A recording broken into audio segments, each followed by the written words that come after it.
Welcome back, folks. My name is LastKnownMeal, and today we're going to be talking about ELEX 2. So this is going to be everything we know so far and what to expect from ELEX 2, because the game is coming out in a few days and Piranha Bytes has actually released a lot on their Twitter and YouTube and on their website, which we're going to be checking out, and I'm going to give you everything you need to know before starting this game, which is coming out on March 1st. But before that, just a quick word from our sponsor. Today's video is brought to you by Opera GX, the browser for gamers. Take full control of your browser by setting limits on CPU, RAM and network usage so your games don't suffer.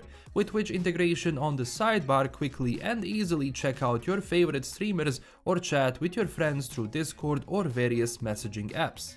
Opera GX also offers various themes you can choose, as well as 4-star themes on websites to rest your eyes when you're browsing, as well as a GX corner where you can see the latest deals in gaming, read up on the news, access various stores like Steam, GOG, and so on. Besides that, the sidebar also offers a player where you can connect your music provider like Apple Music, Spotify, and YouTube Music with one simple click. You also have a flow feature where you can send links, videos, files, and notes on all of your devices, which includes Opera GX mobile browser and a free integrated VPN in the browser itself. Check out Opera GX today through the link down below, and thank you for listening. So ELEX 2 is an open-world RPG game made by Piranha Bytes, a company which made Gothic and Risen franchise, where Gothic is still considered one of the best RPG games of all time and one of the best franchises of all time. If you go back to Gothic 1 and Gothic 2, even today, those games aged really well because of the open world mechanics and ideas Piranha Bytes actually had before. Now, ELEX 1 came out a while ago, and it was basically a new addition into their library, and whenever Piranha Bytes likes to do games, they like to do trilogies, so we can kinda expect that this is the second part of the trilogy when it comes to the ELEX franchise.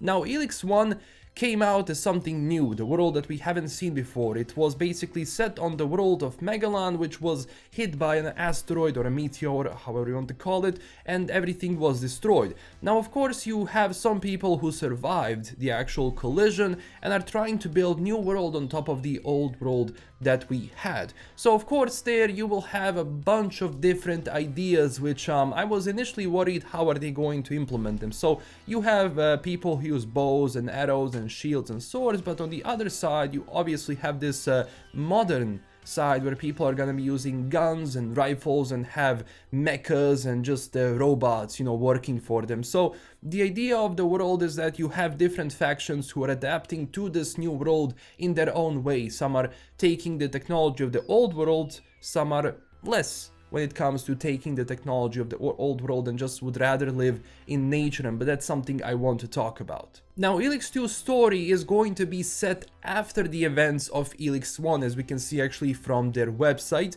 and everything which has happened in ELEX 1 is now obviously going to have a direct continuation of ELEX 2. Keep in mind, I will be going into some spoilers, so if you haven't played the first one, if you want to be spoiled, then that's it.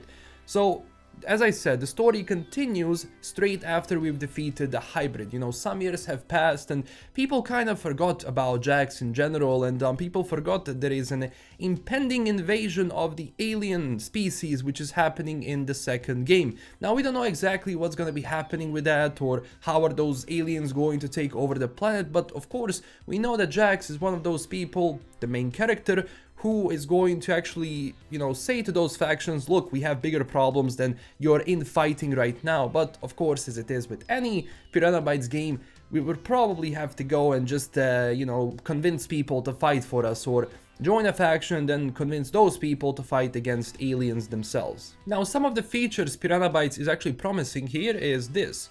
Explore the planet of Megalan with unprecedented freedom, using your trusted jetpack to traverse the map and even fly. Yeah, jetpack was actually used a lot in ELEX 1. Now, they've obviously posted the gameplay where we can see that Jax is now flying properly with the jetpack, so it's gonna be cool to see it in the game. And basically some of the other features they promise is interact with a lived-in world full of unique NPCs who will remember what you've done and react accordingly. That's something we got used to from Piranha Bytes games. Basically, the decisions you make in the game are going to heavily influence what's going to be happening later on, and some people might you know, turn against you or become your allies depending on your decisions. Will join or leave your group depending on how you behave. I believe that was something similar in ELEX 1, so if you really go against their beliefs and what they stand for, of course, they will leave.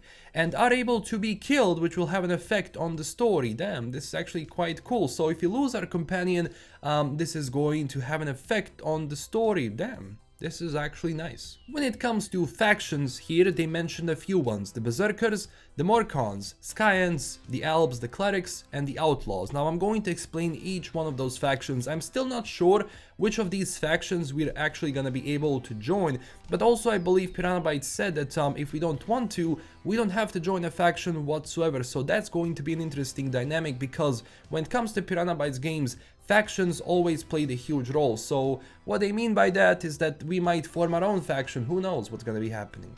So when it comes to factions themselves, the Berserkers are explained in a way that they are the people who had the least actual interaction with the technology of the old world.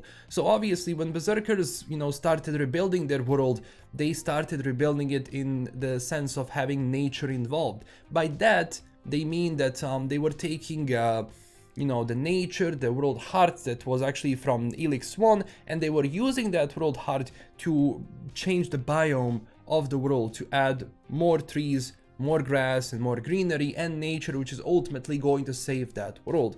Now, it does seem that Berserkers are going to be changed a little bit in ELEX 2, because in ELEX 1 they didn't like technology whatsoever, but it seems here, as they say like on ELEX 2 website, is that many Berserkers don't want to live the simple life without technology anymore and want to bring the faction into a new modern age. So it does seem that Berserkers themselves saw a little bit of a change, but even then they will still be using bows and arrows and the usual, so they can stay in touch with nature.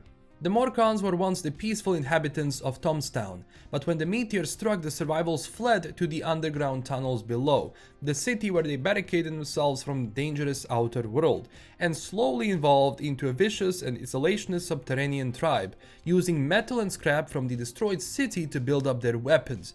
Due to the limited access to food and other resources, they set up harsh rules for reproduction and acceptance of people from the outside. Over time, these rules became a religion, the members of the tribe fanatics, and they started to call themselves Morkons. The goal became to destroy all infidels who don't live in their strict rules. So they're going to be somewhat of a fanatics in this game, and that's going to be a very interesting thing to see. Now when it comes to Skyands, the Skyands are basically the alien race which came to Magalan to take it over and basically destroy it, and this is what Piranha Bytes said about them. It seems like the Skyands had come out of nowhere, but they spread like wildfire all over Magalan. They take their powers from Dark ELEX, new, more aggressive form of the Blue ELEX which we've had in actually ELEX 1. They have massive formers, huge structures that have begun to transform the environment around them. The Dark ELEX infects everything, plants, animals, and also people.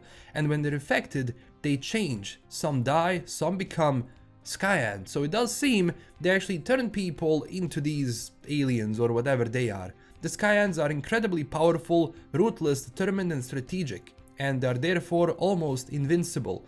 Their goal seems to be to transform all of Magalan. They have no morals, no belief system. They only know their goal, and they do everything to reach it. Well, this is gonna be very interesting. Next faction are the Albs. Now, actually, if you go back to ELEX 1, Jax was a member of the Albs, and Albs use ELEX as much as they can to increase their powers. They are originally a throwaway faction from the Clerics, where they actually wanted to consume ELEX to become more powerful, but what was happening is that ELEX was dulling their emotions to the point where they became emotionless and they were making rational decisions not based on anything logical or emotional whatsoever. So obviously they were the main enemy in ELEX 1. Now it does seem that in ELEX 2, like, the Albs are going to be somewhat more of a neutral faction. We shall see what's going to be happening with that, but of course they have, of course, great technology, and they are very, very organized and strategic when it comes to their goals and ideals and how they achieve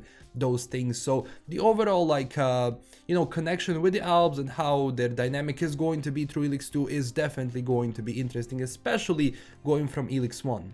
Next up are the Clerics. Now, as I talked about the Albs came from Clerics, and Clerics are the faction who only values technology, and when it comes to ELEX, they don't want anyone to use ELEX whatsoever, and they only want to put that ELEX into their lifeless machines. So obviously the Clerics themselves are going to be highly technical faction, where the basically like guns and the full specs of armor and robots are going to be somewhat of a standard there, and as you can actually see from the first game itself. Now, even though you don't have too many clerics alive, and you don't have like the faction itself is not too huge, their technology allows them to be extremely powerful. So if you go against the clerics, you're gonna have a hard time, especially as it was like from the first game, where their base was fully like protected with all kinds of mechs and robots. So even though their numbers are not huge, they can easily replace that with actual robots and mechs. So yeah. And they also use plasma rifles and assault rifles, and they avoid using any kind of like swords and bows and anything which they consider old and useless technology. And the last on the list are the Outlaws. Now, as the name states, they are some of the most loose when it comes to organization and when it comes to this faction. So basically, they don't have a specific goal or ideal. Their goal is to basically survive. That means taking as much as you can from anyone else and just taking it for yourself. Obviously, the law is the stronger you are, the better position in this faction or, well, their society you're going to have. So usually the strongest people become the leaders of the Outlaws. Again, you know, they're going to be like your more organized bandits, if you want to call them like that. But overall, Outlaws are nothing more than a bunch of criminals, but again, you can actually join them as a faction. At least you were able in ELEX 1, so it's gonna be interesting to see like how you actually do it in ELEX 2, and actually what was left of the Outlaws due to the events of ELEX 1. And actually they released an explanation video where they talk about some of the elements from the game, so it does seem that this is going to be your classic Piranha Bytes game. You are able to explore the world as you want to explore, you know, talking with different factions, crafting gear, fighting various enemies. Now keep in mind, ELEX, or well, any Piranha Bytes game is difficult sometimes, especially at the beginning of the game, where those monsters are pretty much going to ruin you. Now we don't know like how strong are those monsters going to be in ELEX 2, that is yet to be seen, but if we're gonna be judging from their previous game, like yeah, this game has a big learning curve, especially